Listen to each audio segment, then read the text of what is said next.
Hi, you're listening to the From Imposter to Empowered podcast. I'm your host, Jill Perrick, a life and success coach who specializes in helping working professionals and entrepreneurs overcome imposter syndrome. If you feel like you're not as smart, capable, or worthy as you actually are, and that someone is going to find you out, you've come to the right place. I use social and cognitive psychology, neuro-linguistic programming, and somatic healing to take my clients from imposter to empowered so they can go after the success that they want and feel worthy of it too. Let's dig in. Hey guys, welcome back to the From Imposter to Empowered podcast. I'm your host, Jill Perrick, mindset coach and imposter syndrome expert. And today I have Julia Piccoli on the podcast. She is a personal branding coach teaching you how to create a radical reputation and have a loyal community.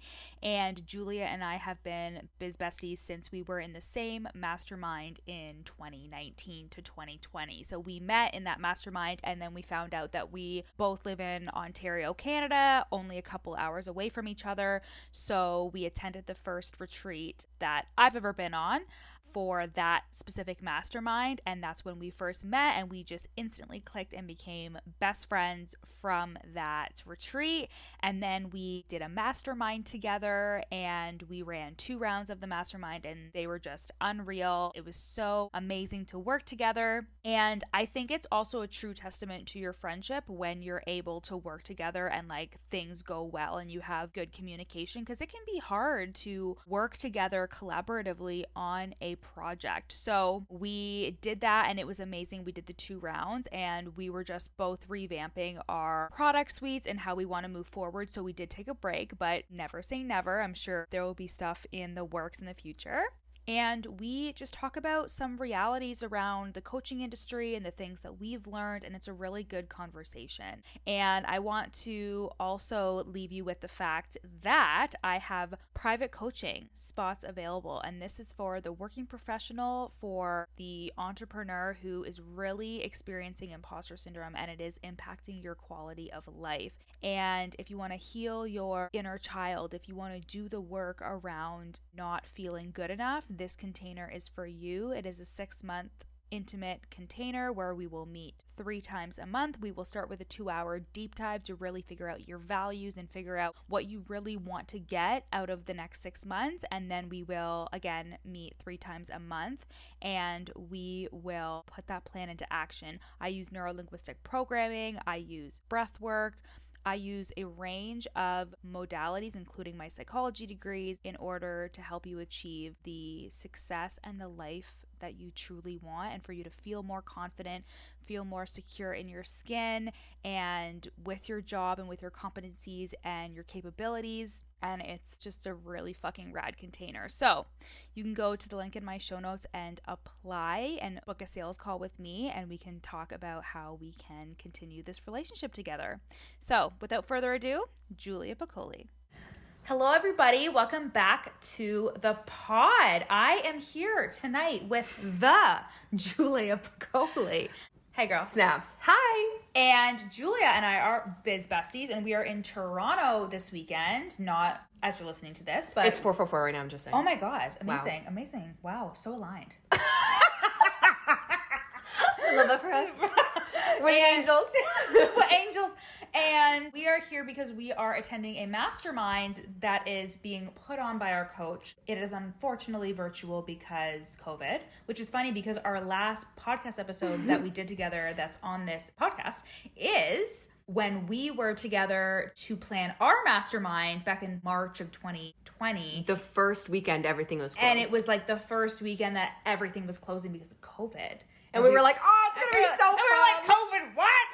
I'm going to Mexico next month. Literally. Like, no big deal. And now, look at this. So, we are here together, and we just thought that it would be really cool to sit down and talk about business and talk about some things in the online space that we like, that we don't like, and yeah. Oh, first, Julia, introduce yourself. Introduce yourself to the room. Let us know who you are and what you do so the listeners have some context. Okay, well, hi, my name is Julia. I'm a personal branding expert, the baddie, the queen, whatever you want to call it. That sounded so entitled.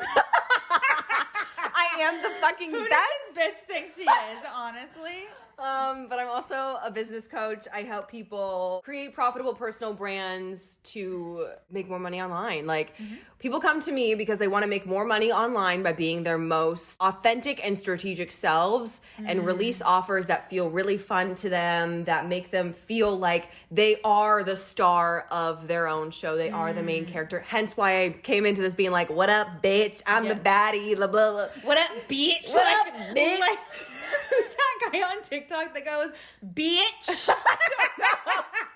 Me? I don't know. I need to show him you. He's really funny. That's so good. Bitch. But yeah, Yeah. so I help people make money online by having fun and being themselves. Yeah. That's all you need to know. I think that's a good segue for one of our conversation topics, which was originality. Because it's funny, because we were actually talking about like a time in 2019 when we actually first met, and it was when there was like a coaching bubble that we were not a part of, but kind of on the outside of it, I would say.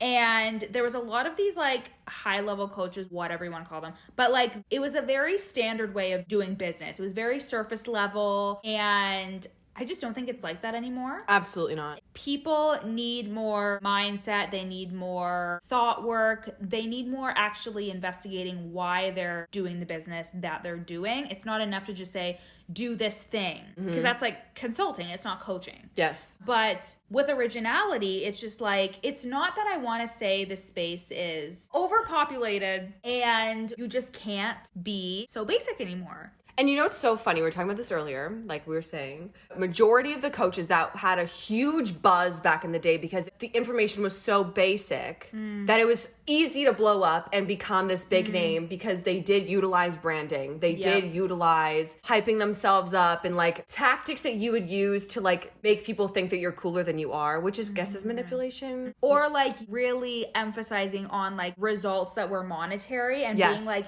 you can do this too. It's really easy. Then it would be like surface level things. And like we have both worked with coaches that like probably were more like results driven, but like it was a formula. It was a formula that wasn't going to work for everybody. And I think what happens is people start working with these coaches and then they think something is inherently wrong with them because it's not working for them. Yes. This formula that this business coach does or came up with and is teaching works for some people, but it doesn't work for everybody. And then those people internalize it and they think there's something wrong with me. So I think it goes to show that like you can't just be a business coach or a certain kind of coach that just slaps a formula on every single person and think that that's going to work. 110%. I think that's really like lazy coaching. Yes. Right? Lazy consulting because it's not even coaching. Right. Yeah.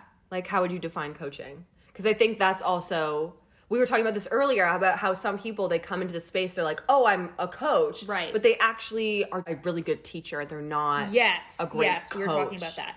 I think coaching is defined as like facilitating change by asking really powerful questions and making the client aware of what they want and what they're working towards by asking them those questions, holding space for them to feel their feelings, experience what's going on, and like lead them in the direction that they really want to go by being a mirror to them. Yes. In terms of like mirroring what the client is thinking and feeling so they can see, oh, this is what's actually going on with me. Instead of telling them, yeah, you can do this and this. Yes. But I think a lot of people too like come into a coaching relationship and they want the answers because they themselves haven't learned to trust themselves. So they don't take their own authority seriously. So they look to someone else to give them the answers. But like the people who have done that, who've just been like, yep, here's the answer. It doesn't work for everybody because everybody is unique and everybody has their different style of doing things. Yeah, I can so attest to that because the majority of coaches that I've worked with, now that you're saying you didn't trust your own authority, I guess that kind of rings true to me. Yeah. Because I would go to a coach and I would be like, okay, here's what I want. Tell me how to do it. And then I would need like every step broken down because I was like, okay, but like I don't want to fuck it up. So like, what do I do? It didn't work out as strong as it could have for me because I was burning myself out because I didn't think that I was actually good enough, or my messaging was like weird because I was feeling weird about myself. Like there's so many internal mindset things that the coach couldn't fix for me, maybe because I wasn't communicating them, but also they weren't asking questions to even figure out if that was a thing. Right. It was just they took what you were saying at face value. Yes. Without doing any type of like digging or asking questions or anything. Yes. Yes. Interesting. Very interesting. Let's go back to originality. Right. Sorry. We're going to veer off a lot. Okay, I want to ask you about, I'm the interviewer now. Okay, great. I want to ask you about like, Nervous. how would somebody know that they are not being original? Like if somebody's listening to this and they're maybe like, okay, I don't know if this is actually me or not. What are kind of the telltale signs that you are not being your most original self? Maybe one thing is you're looking for validation from other people. So maybe like needing your coach to like review everything, or feeling like you have a good idea and then immediately second guessing it because you're like, I don't think this is good. Or looking at somebody else's content and thinking like, this is good, I need to be doing things this way.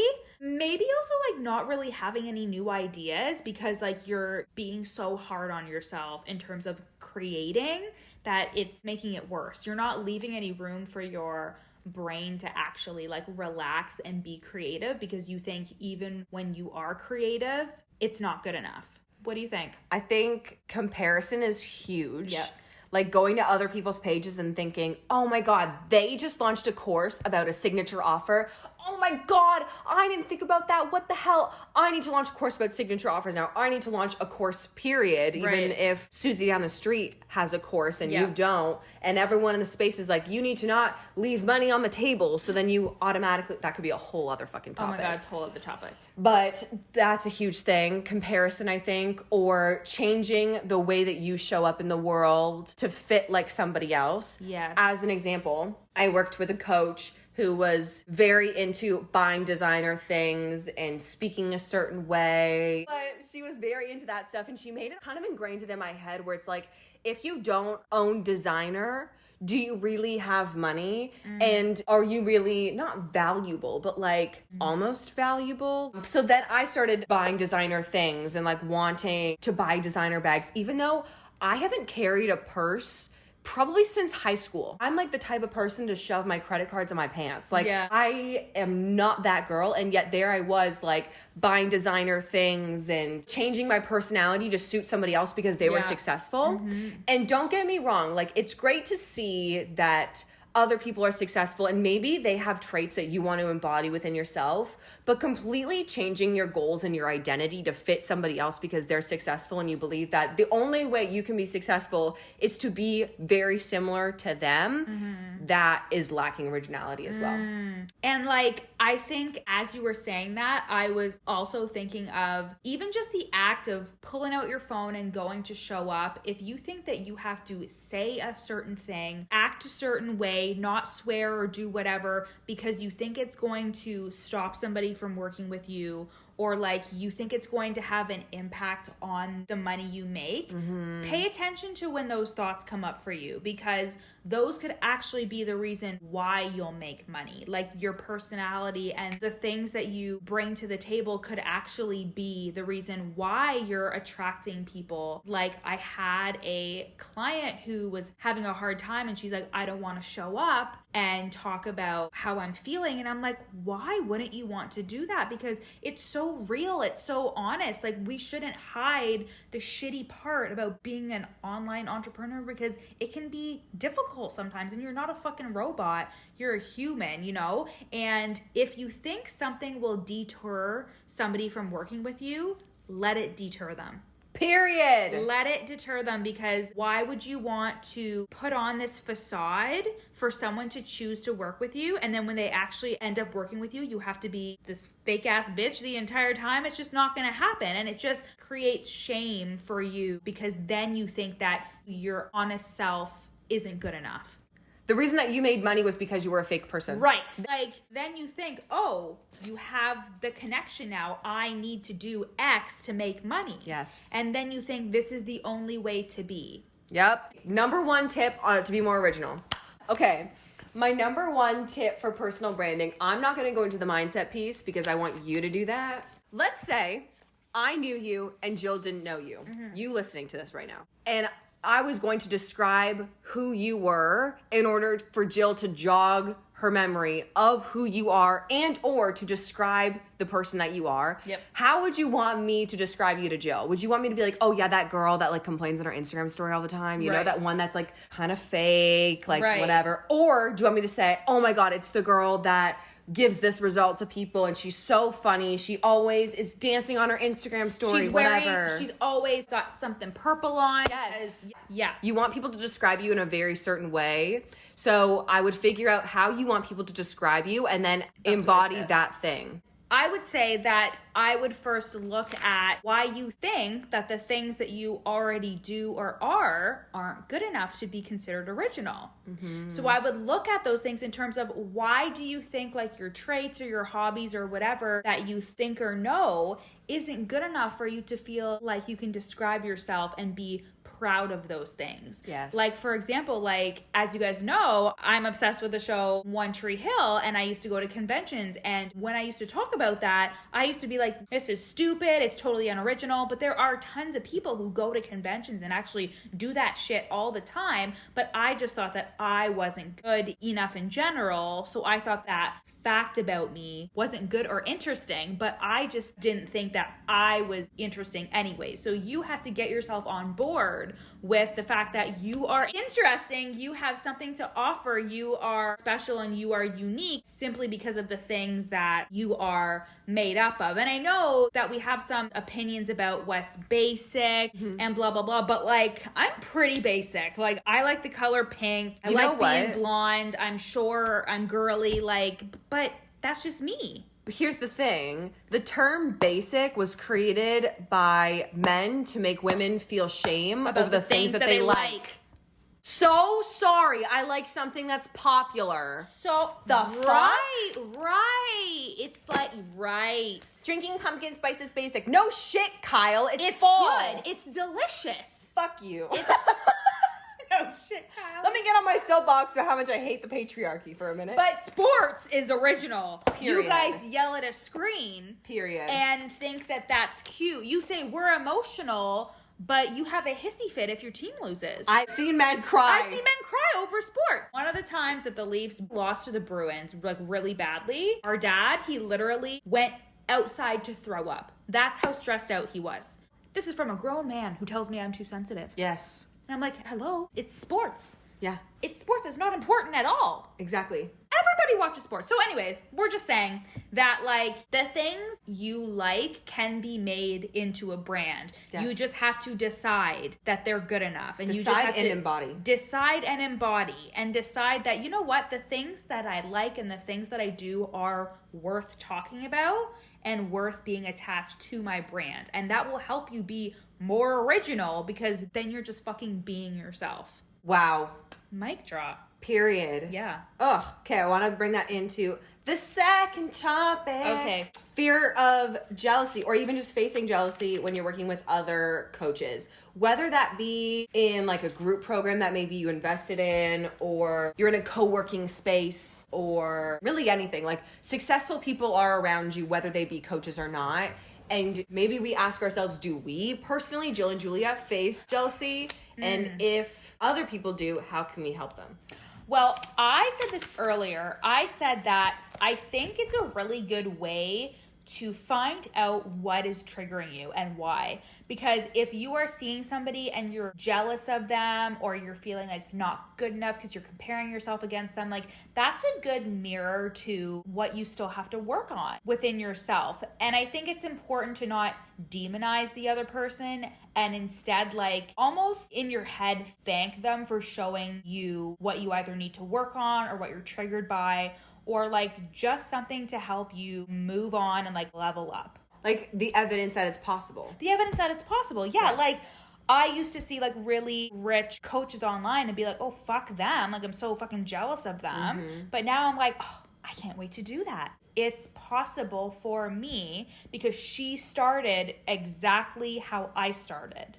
I think we forget that everyone starts at the absolute zero. I remember when I started my business, I started out as a social media manager back in like 2018. Oh my God. Obviously, I had 0 followers when I first started because it's a new Instagram account. Right. I remember one of my friends coming up to me and being like, hey, I heard so-and-so making fun of your business because you only had like 30 followers. And I was like, no fucking shit, Sherlock. I just started it a month ago.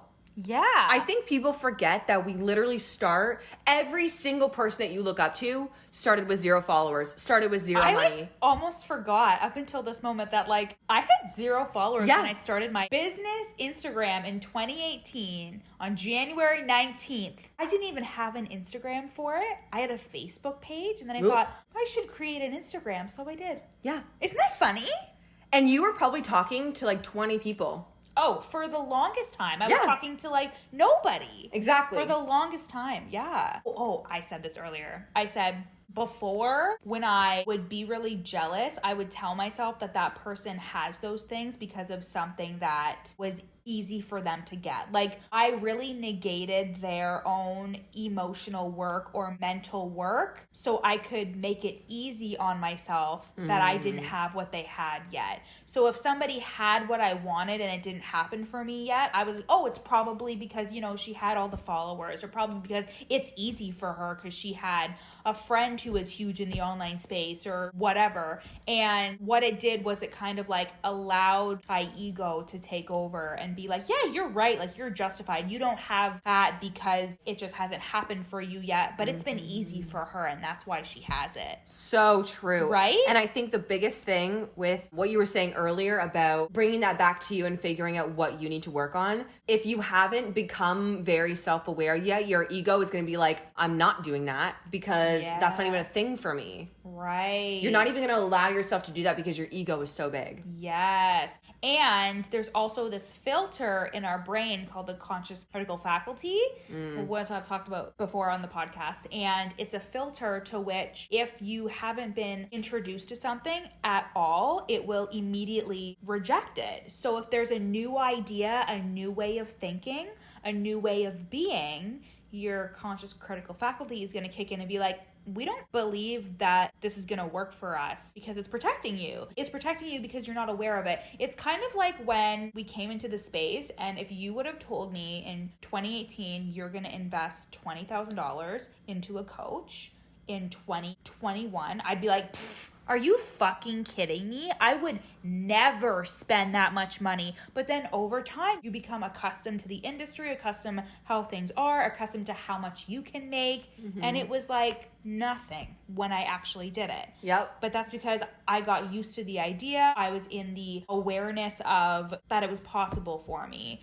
And I think that's also important for you guys if you're like showing up and you're doing your best to sell. Like, remember that it is a process and people are becoming more and more aware of you, even if they're not immediately buying from you. Yep. The impatience, you and I were talking about this earlier, the impatience that people feel. The entitlement to profit. The entitlement to profit. Here we fucking go. Yeah. So let's backtrack. In the online space, it's so common for people to market their monetary success, not only for themselves, but also for their clients. I'm sure if you're listening to this and you've been in this space for 0.5 seconds, you've seen it.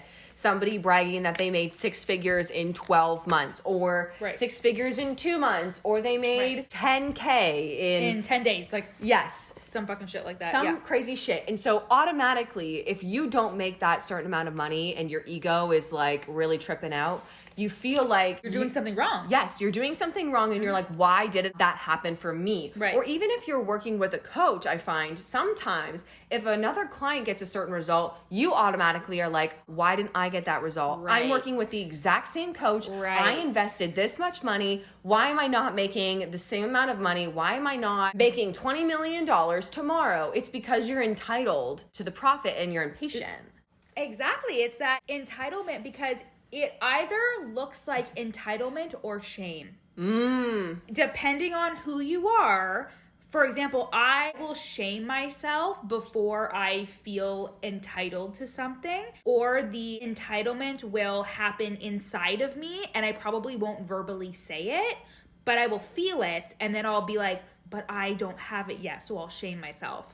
And that happened a lot in the beginning. If I work with a certain coach, I've talked about this on the podcast before, but when I didn't trust myself or think that I was capable of succeeding, I would outsource the belief that I needed to have in myself to other coaches. So I would outsource that belief and hire somebody and be like, this coach is going to give me the secret sauce. She's going to give me the answer. And is there an answer? No. There never is an answer. No, there's never an answer. There is never a 1, 2, 3. This is how you're going to be famous on Instagram and hit 10K followers and blah, blah, blah. This is how you're going to make 10K months. It's literally consistent income. That's it. I fell in the trap of wanting a massive monetary goal. I wanted to make $500,000 this year, which, sure, miracles can happen. Was that a reasonable goal? No, it wasn't. Like, I probably made, I don't know how much I made last year off the top of my head, but it wasn't like 300K where like 500K was like, oh, that's just a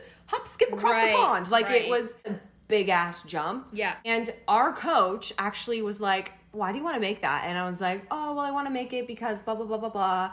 Ultimately, I wanted to make it so people thought I was cool. My ego desperately wanted people to think that I was cool because I made a certain amount of money, which I think a lot of the time when people come in this space, they think I need to make X amount of money in order for me to be a viable coach in this space. In order for people to see me as an authority, I need to make $10,000. I need to have X amount of clients. I need to make 6 figures in the first year, which I think is the new monetary goal. It was, which I guess is $10,000 a month, but I need to make 6 figures within my first year. Otherwise, it's not worth it. Exactly. Or I shouldn't be doing it. Which you were saying earlier about how businesses aren't profitable within the first 3 to 5 years. Yes, like in actual like stats with like new businesses. First of all, a lot of new businesses don't make it past the first 5 years, but also like you don't actually profit that much anyways within the first 5 years. So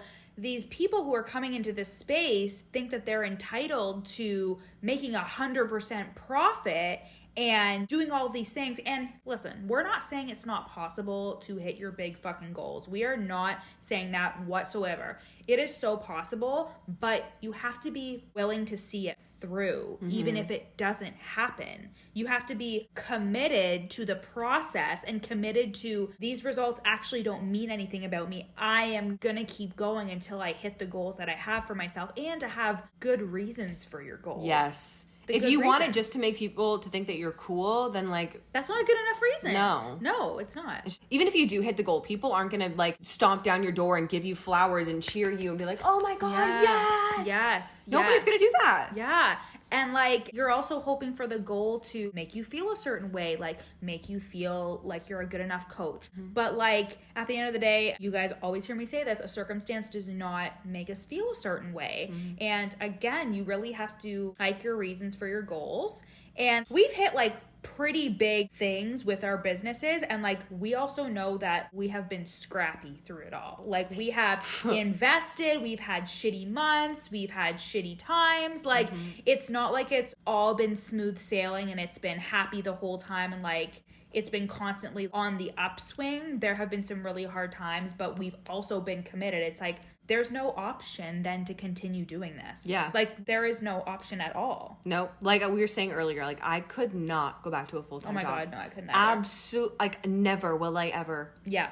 But we're willing to see it through and support ourselves no matter what. Like if I made $0, I'd be like, I would get in an Uber and I would do that shit until I could invest back in my damn business and keep going. And see, the best part about investing is that you'll have that education forever. So like the strategies that people learn from you about mindset, they're going to be able to help themselves for the rest of their lives. Yes. They're going to be more self-aware and they're going to be able to help them, again, like I said, for the rest of their lives. Yeah. For me, like people are going to learn how to market themselves, how to brand themselves, how to sell. So like they're literally set forever. Yeah. And I think people forget that, especially with investing a lot of money, which was another topic we were going to talk about. Right, yes. I think people forget that it's education that they can use forever. Whether you're investing in a stylist, you're investing in mindset, strategy, really anything. Like it's all information you can take with you and learn from. It's not like, oh, I didn't make any money from this. It was stupid. Like I know. And that's really entitled of you. Yeah, exactly. And like, again, going back to feeling impatient if things haven't happened like right away, you just have to be willing to see yourself through and committed to the process, but also knowing that like you don't need to shame yourself. You don't need to shame yourself. You don't need to think that there's something wrong with you. You are not special. This can work for literally anybody. Yep. Anybody can come online and choose to be committed and ride out the process and do the thing. Period. Unable to see past investments.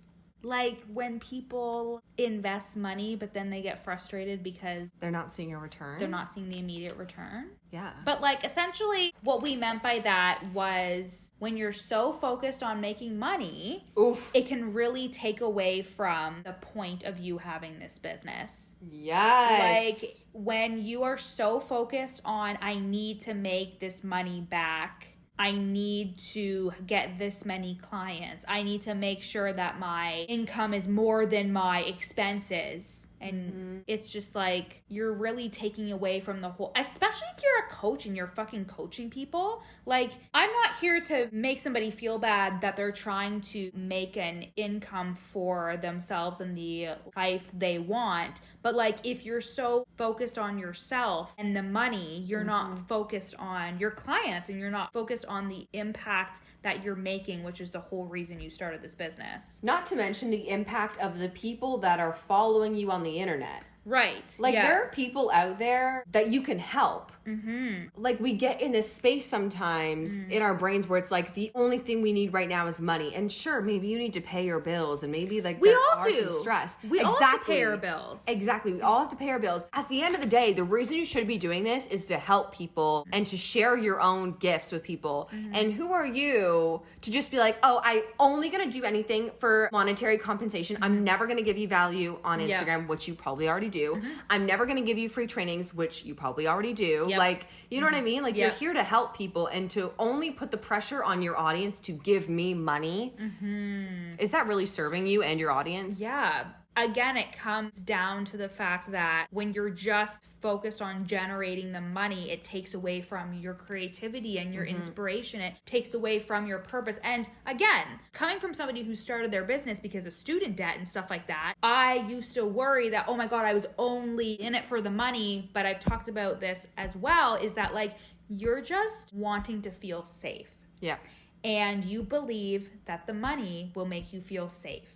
And again, coming from somebody who made not a lot of money to then making a lot of money, the safety does not live in the dollar. Period. The safety lives in like how you feel, and you can feel safe without having all the money you think you need to make yourself feel safe. And I feel like you and I can really relate to this, because there's been months where my expenses fucking exceeded my income like tenfold. And I was like, holy fuck, I'm making no money. And I was really struggling, but I felt that same scarcity even when I was making more money. And then I realized like, oh shit, this isn't a money thing. This is a safety thing. Like, this is a feeling that I need to learn how to cultivate. So again, like, this is really harsh, but like, you're not special for having issues with money. We all have rent. We all have bills. We all have things that we need to pay for, but focusing on just generating the income is really taking away from what you can do in the online space and how you can help people. And it's also taking away your power.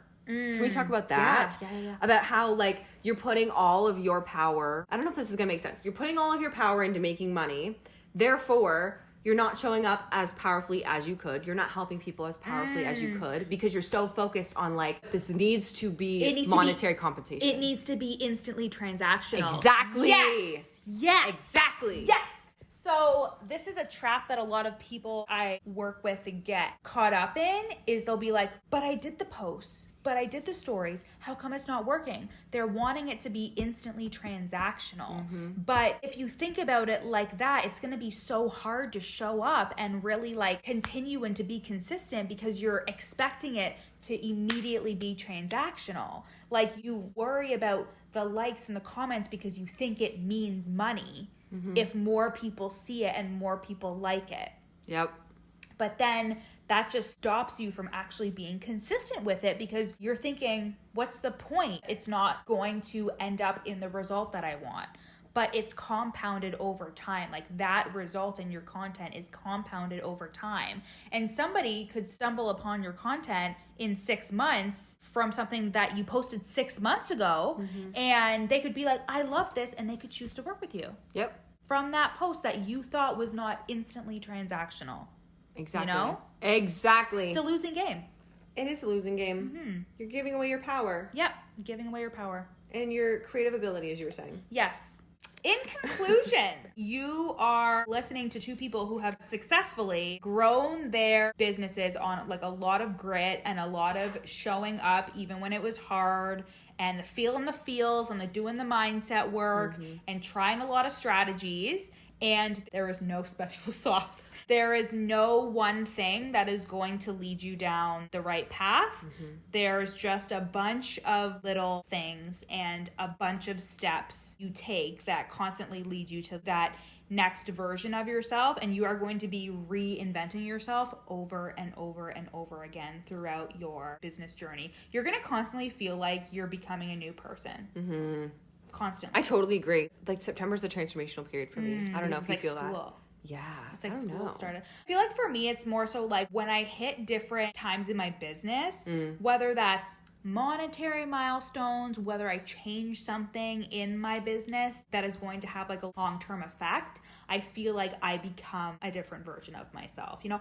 And when you work with people as well, you become a different version of yourself. Yes. Right? I agree. And even the people who we regret working with, not regret it. No. We just still see it as like a lesson. And I think that that is a really underrated skill in the online space, is like being able to see fucking everything as a lesson instead of something that you regret. Taking responsibilities for your adult decisions. Radical responsibility. Period. Because you're an adult. Radical responsibility for every decision that you make, and investing in people who you can see yourself becoming and embodying, and who will help you reach that next level, even if it's uncomfortable. Yes. Even if you're kind of like, ooh, this person kind of triggers me, or she could say something that I may not like, but it's for your own good. Exactly.